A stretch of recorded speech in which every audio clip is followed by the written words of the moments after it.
The Roanoke Voyages Corridor connects the three bridges on Roanoke Island. It runs from the landing of the Umstead Bridge on the north end of Roanoke Island through the town of Manteo. It connects to the intersection of Highway 64 and Highway 345. Then it runs east along the Manteo Causeway to the landing of the Baum Bridge, and then it runs back west to the landing of the Virginia Dare Memorial Bridge. It links about 20 cultural or educational sites on the island, and that's why it was created. In 1981, the General Assembly created the Roanoke Voyages Corridor Commission, which was a state commission, and in 1982, the corridor was planted with about 1,000 trees, a combination of live oaks on the north end of the island, and then crepe myrtles throughout the town of Manteo and up to the intersection at Wanchese. And the idea was to commemorate the Roanoke Voyages, 1584 to 1587, for the quadricentennial celebration of the first English colony in the New World. The 1982 legislation which created the corridor has been very effective in making an appealing, attractive drive on Roanoke Island. So the basic regulations in the Roanoke Voyages Corridor involve the installation and removal of vegetation, the installation of signage, driveway curb cuts, and utility installation. Additional regulations prohibit the installation of billboards within 600 feet of the right-of-way. The town of Manteo is responsible for enforcement within the town limits. Dare County handles all of those areas outside of the incorporated areas of Manteo.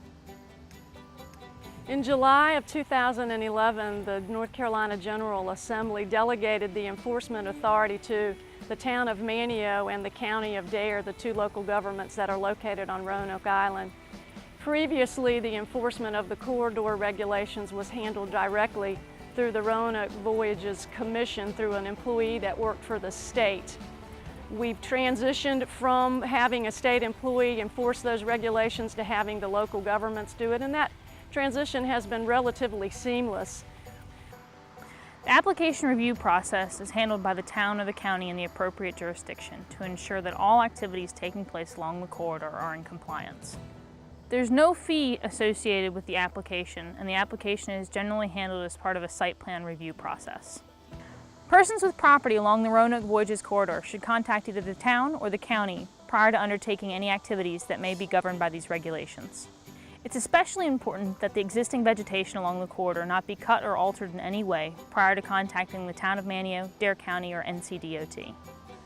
The reason we have the corridor regulations is to promote the aesthetic qualities of Roanoke Island. The live oaks and crepe myrtles were planted in 1982 by NCDOT and cannot be cut or altered without their permission.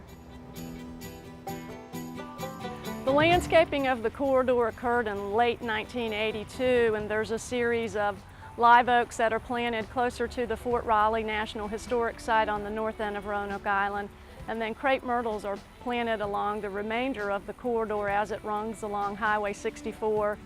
The maintenance of the corridor landscaping is handled by the North Carolina Department of Transportation. They have full-time crews that go out and do an excellent job of maintaining the corridor. In fact, the corridor is designated as a North Carolina Scenic Byway, which is a well-deserved designation considering how beautiful that corridor is as you drive along Highway 64. The Roanoke Voyages Corridor connects important sites on Roanoke Island, for example, national historic sites such as Fort Riley National Historic Site, Roanoke Island Festival Park, and the North Carolina Aquarium.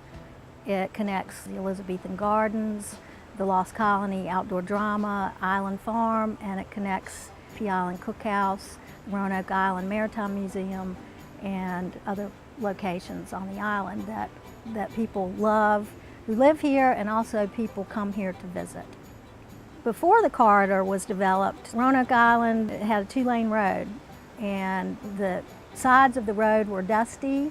People parked along the sides of the road. It looked like you were out in the country. It really didn't even feel like that much like an island on the road. And there were about 43 billboards in that 9-mile stretch. That's a lot of billboards. The goals of the corridor regulations that were put in place in 1982 have been very successful in creating this very unique environment for visitors and residents to enjoy and for future generations to enjoy as the years go by. The regulations have transformed Highway 64 on Roanoke Island into a scenic jewel as we know it today.